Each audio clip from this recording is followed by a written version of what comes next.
Hello guys, আসসালামু আলাইকুম। আশা করি আপনারা সবাই ভালো আছেন।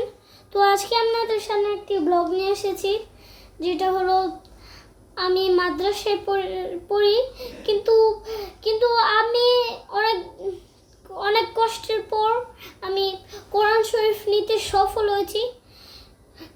আর আর এই যে আমার কোরআন শরীফটি এখন দেখাই আমি।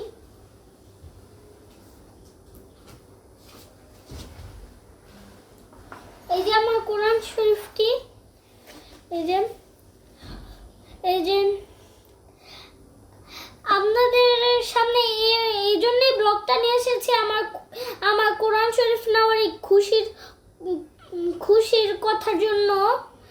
তো আমি এই জন্যই ব্লগটা আজকে নিয়ে এসেছি, যেহেতু আপনাদের সামনে আমি অনেক দিন ধরে ব্লগও নিয়ে আসি না।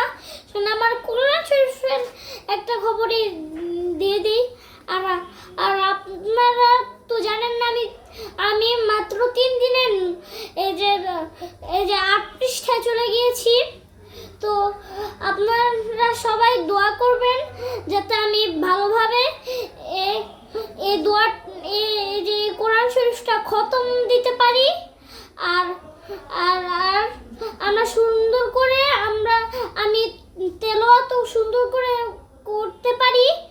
তো আমার জন্য সবাই দোয়া করবেন। তো আপনাদের জন্য আমি দোয়া রাখছি। তো আপনারা ভালো থাকবেন, সুস্থ থাকবেন এবং নিরাপদ থাকবেন। আসসালামু আলাইকুম রহমতুল্লাহি ওয়া বারাকাতুহু।